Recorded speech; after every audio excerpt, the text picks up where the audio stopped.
Okay, hi everyone.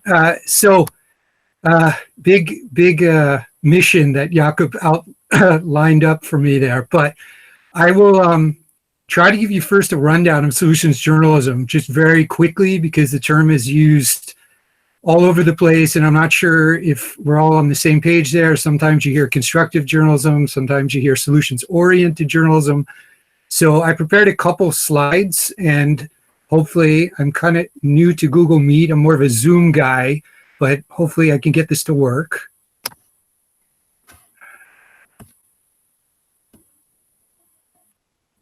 Okay. The present now button. Yeah, I did that. And then you have to select like a screen or something. Yeah. Okay. Just bear with me. Don't worry. Do people see this? No. Do you see a presentation? No, not yet. Not yet. What did you select? Full screen or the screen share? I thought I selected entire screen. Do I want a window? Go for window and choose Chrome. Because you're using Google Slides, yes? So.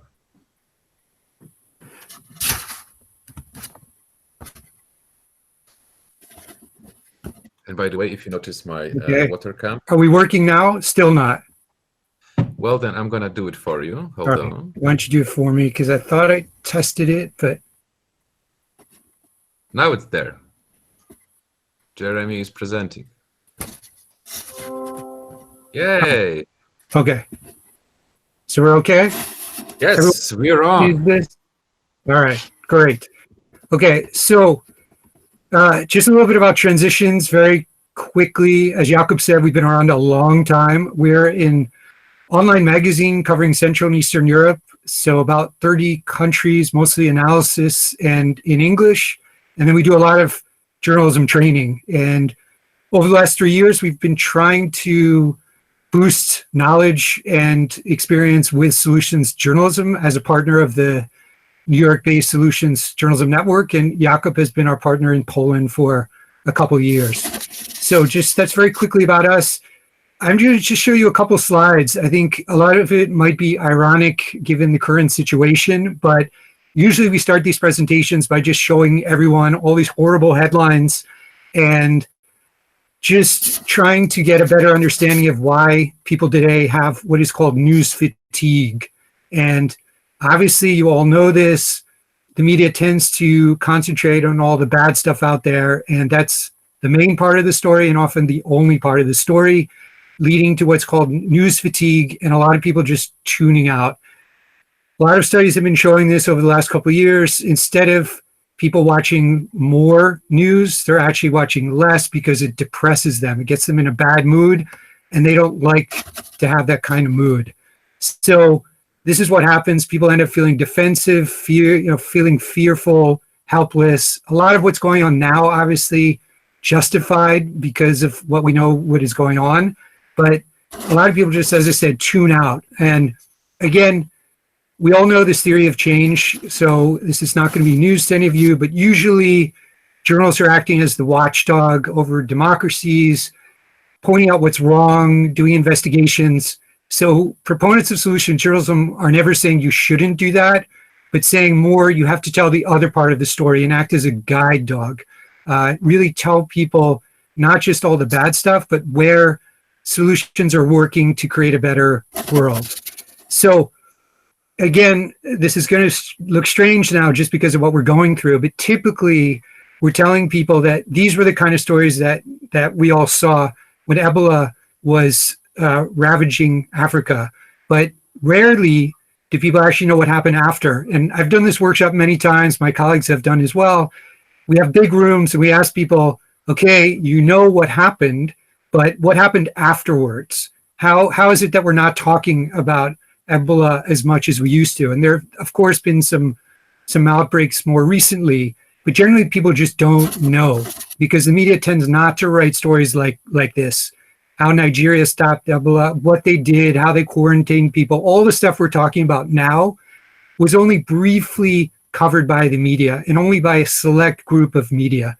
So I mean, looking back now, you can really see that this is a big fault in the coverage, and one of the reasons why perhaps the solutions that worked with other outbreaks were not adopted quickly enough now. So stories again like this. So just to get on to solutions journalism, what it is rigorous and evidence-based reporting on responses. So these are not, as sometimes confused, kind of like good news or happy news or stuff to put a smile on your face. Should make you feel better, obviously, that there is some hope out there and solutions, but it's very rigorous. It's almost like, I like to say, investigative reporting, but about a solution, going really into depth and looking at what's working now and the effects and the impact. A lot of times this goes hand in hand with data journalism, because a lot of times data is used to show the impact. So it's really about showing models, the entire models, not just theories about what might work, and not just good intentions.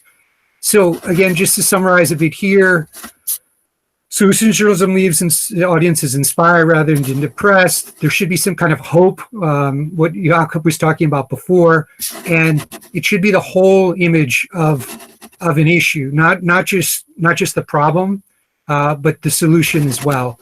And the 4 qualities that we talk about, and you can find this on the Solutions Journalism Network. I'm not going to go into it in detail, but as I said before, it's not just a response. It's not just about a person, but really detailed look on why it worked and how it worked.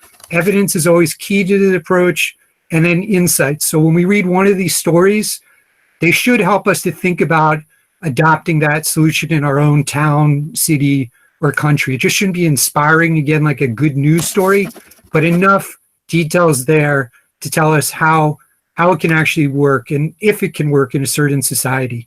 And then always important, and many stories miss this, is discussing what the limitations are, because no matter what, whether it's money, cultural specificities, or other things like that, there are always limitations to some extent. There's no perfect solution that's going to work everywhere.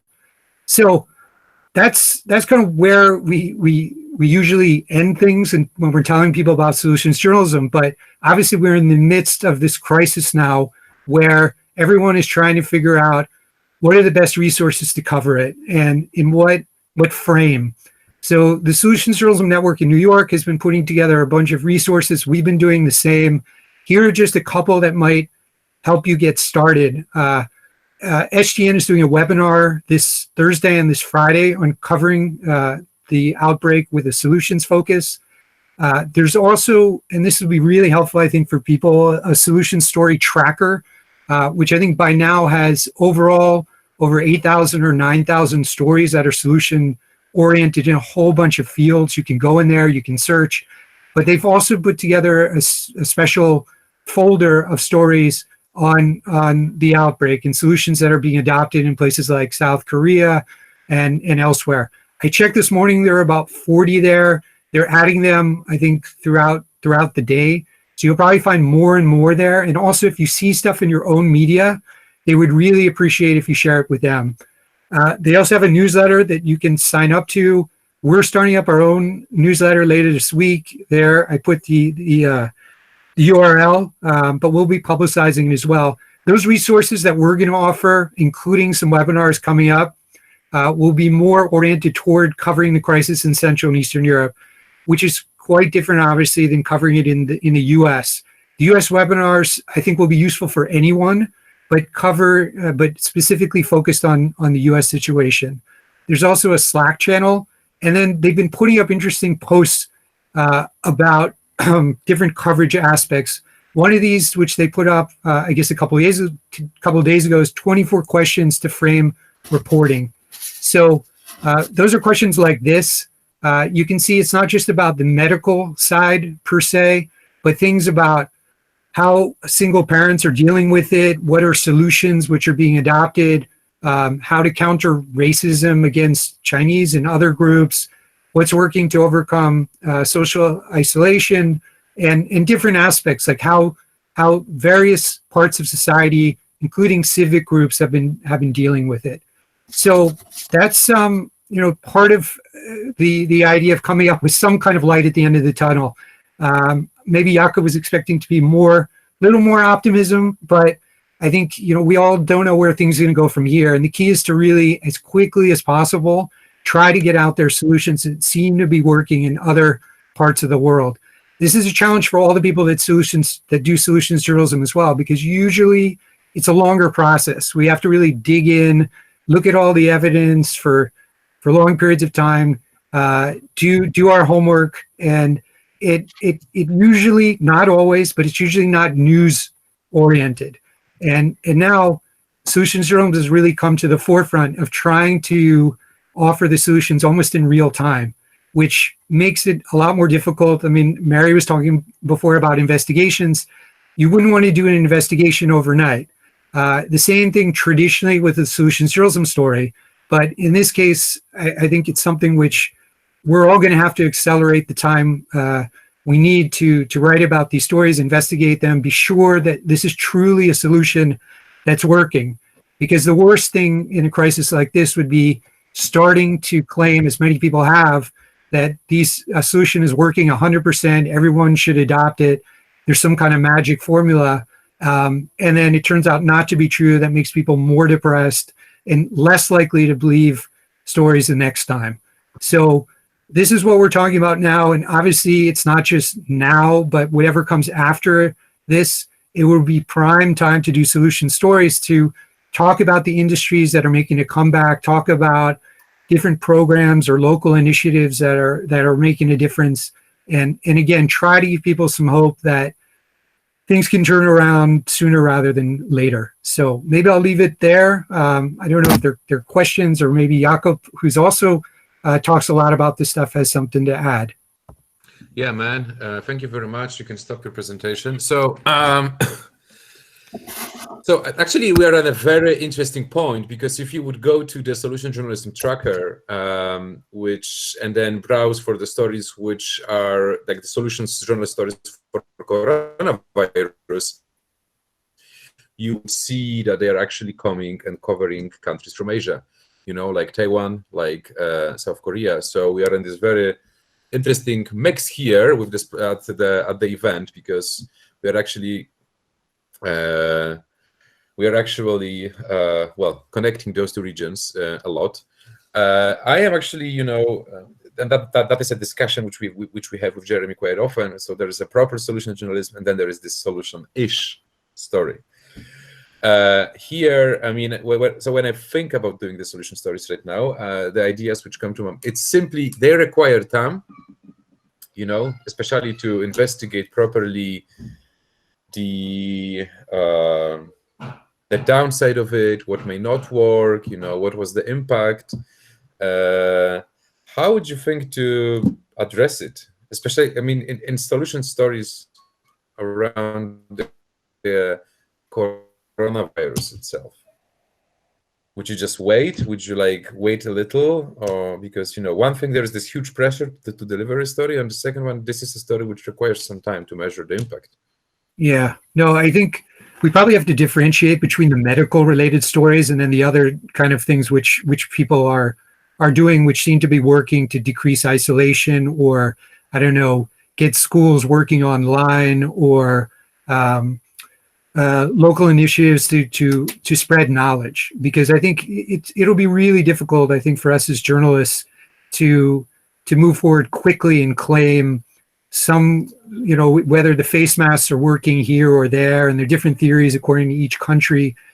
You would have to, I think, act quickly and find the right experts to do something like that. I think for stories about civic activism, about offices going remote, how to be efficient in a time like this, I think those types of stories will be a bit easier to report and a little bit less risky. And I think there are plenty out there. There's someone in the Czech Republic who's already started a local newsletter. It's an organization called Participation Factory, which they're sending out now to local mayors and local officials about different solutions that are being adopted by town officials to try to inform people throughout the town, to distribute goods to older people, things like that. So I think those types of stories, which I think also will make people feel better. Those are feel-good stories, but those are also solution stories. And I think there are plenty out there, and it'll just be a challenge to find them. But obviously, people are on social media, they're spreading stuff. I think there's definitely plenty of material out there.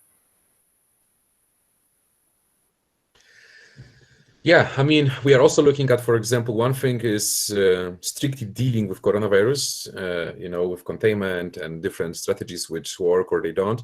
The other thing is the aftermath of it, and I think here, I personally think that this is the moment to do solutions journalism stories. It's the aftermath of it, and especially within the cross-border approach, which is like, how do we find those ideas and how do we then distribute them to different countries?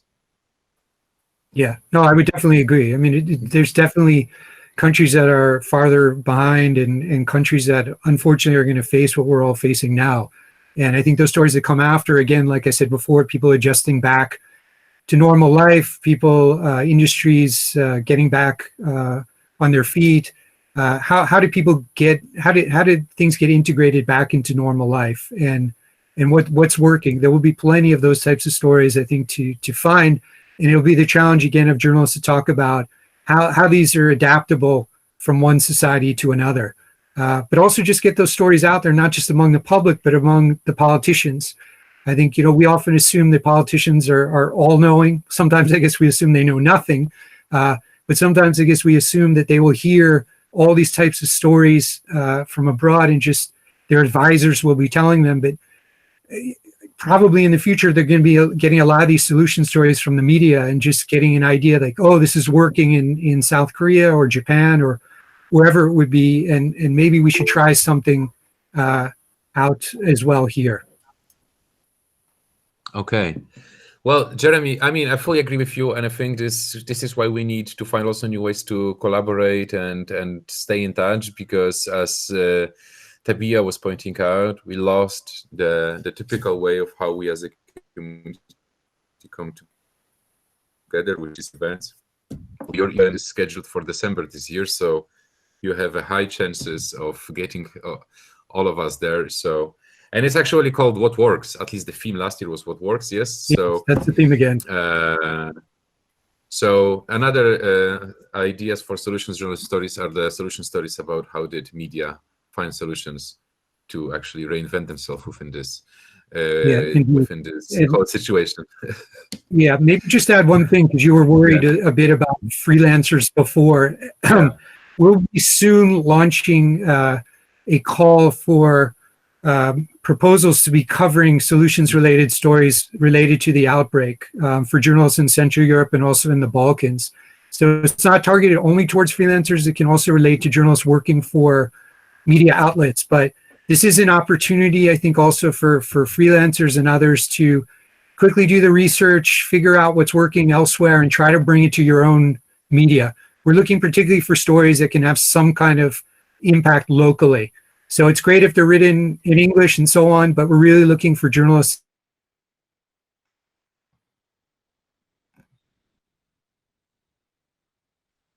stories out there and circulating.